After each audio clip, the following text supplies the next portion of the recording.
அனைவருக்கும் வணக்கம். நான் கராத்தே சிலம்ப மாஸ்டர் ரமேஷ் பேசுகிறேன். ரொம்ப நாள் கேப் விட்டோம். இப்போ வாங்க நம்ம வீடியோக்குள்ளே போகலாம்.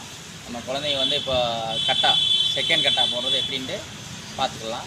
இதை பார்த்து நீங்கள் வீட்டில் ப்ராக்டிஸ் பண்ணிக்கோங்க. பஞ்சு, கிக்கு, பிளாக் எல்லாமே பழையிருப்பீங்க. இது வேறு ஒன்றும் கிடையாது. கட்டா அந்த மூமெண்ட்ஸ் தான் வரும். இதை பார்த்து நீங்கள் வீட்டில் ப்ராக்டிஸ் பண்ணிக்கோங்க. ஓகே, நம்ம இப்போ வீடியோக்குள்ளே போகலாம்.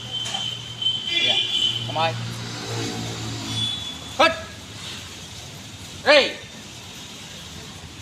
Judy!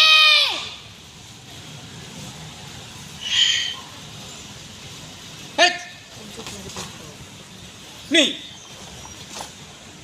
Hit! Knee!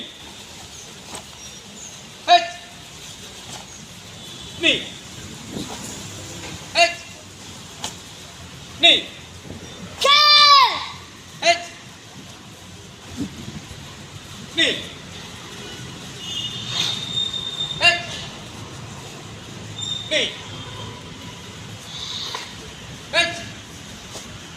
Knee. Head. Knee. Head. Knee. Head. Knee. Up. இந்த வீடியோ பார்த்துருப்பீங்க. இது வந்து கொஞ்சம் ஃபாஸ்ட்டாக இருக்கும். கரெக்டாக இப்படி தான் இருக்கும். நீங்கள் வீடியோ பார்த்து பொறுமையாக நீங்கள் ஸ்லோவாக பார்த்துட்டு நீங்கள் போட்டு ப்ராக்டிஸ் பண்ணிக்கோங்க. ஓகேங்களா? மீண்டும் நம்ம அடுத்த வீடியோவில் பார்ப்போம். மறந்துடாமல் லைக் பண்ணுங்கள், சப்ஸ்கிரைப் பண்ணுங்கள், ஷேர் பண்ணுங்கள். Okay, thank you.